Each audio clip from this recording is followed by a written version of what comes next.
that the survival of the fittest.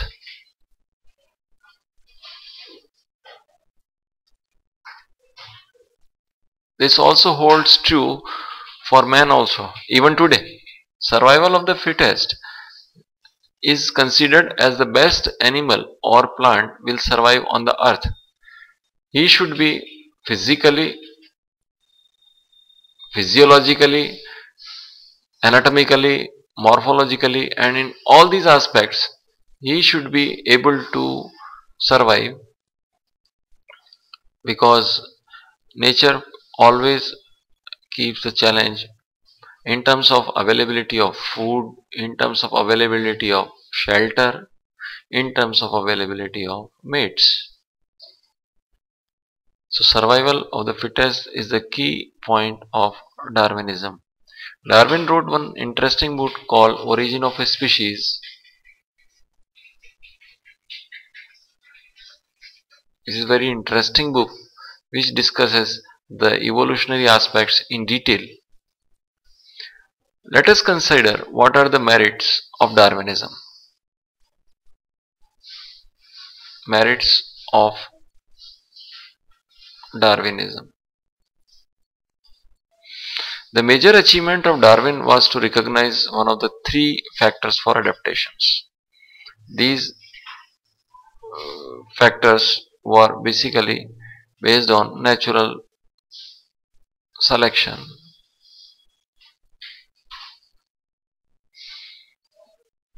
And it is because of inheritance of acquired characters also.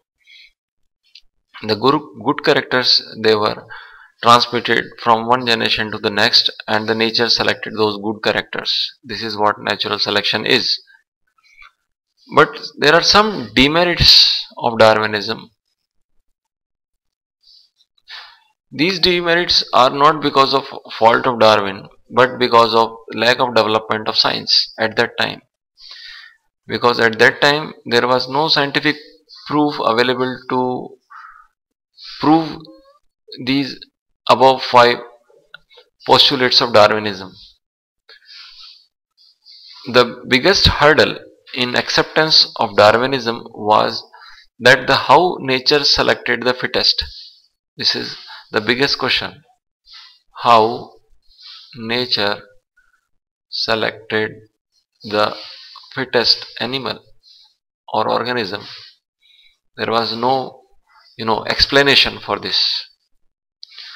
Similarly, Darwin also did not distinguish between heredity and environmental variation, that how the environmental variations occurred and how they were inherited from one generation to the next generation. Heredity and variations, these are the 2 points which needs to be better understood.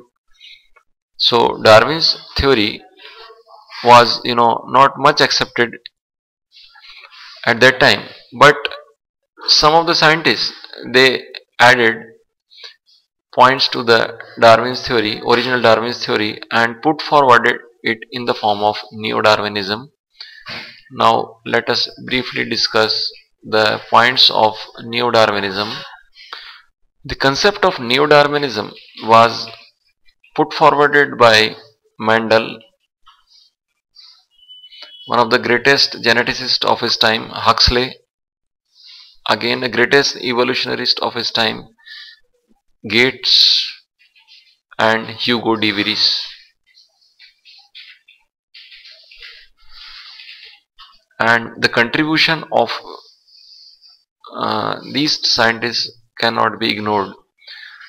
Even it is said that if they didn't prove the Darwin's theory, this theory of Darwin would have been discarded long back. So what they did, in addition to the postulates of Darwinism, they tried to explain Darwinism in a better way by giving some of the additional points, that is genetic variability.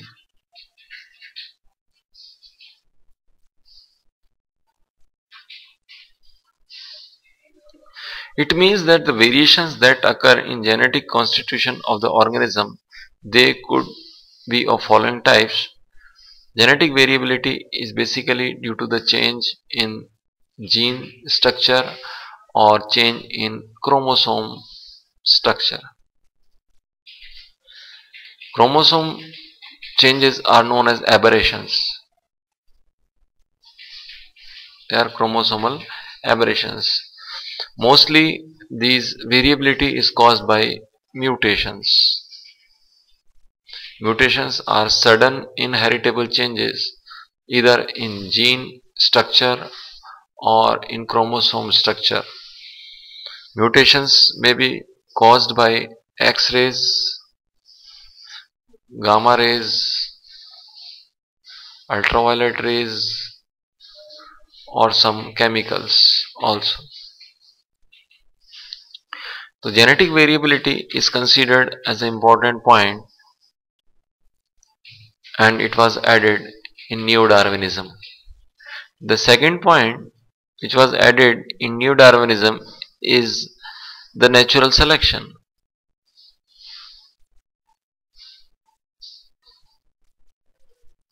in a better way. Darwin also said that the process of natural selection takes place, but he didn't explain it that how the nature selects the best. So here these scientists, means Mendel, Huxley and Gates, they gave the genetic basis of transmission of characters from one generation to the another generation, and they explained the process of natural selection on genetic basis, that the better characters are selected by the nature itself, and the genes which were present in the better adapted animals, they are likely to be more prevalent in the next generation. This is the natural selection in a redefined form. Another point which is included in the Neo-Darwinism is the reproductive isolation. Reproductive isolation means when the two animals were kept separately, but initially they belonged to the same species. They were separated because of mainly geographical barriers such as rivers, mountains, glaciers, oceans and all. Over a period of time, there was drastic change in the external genitalia or the genetic composition of these two species, that they independently formed a new species. So reproductive isolation played a very important role in the case of evolution.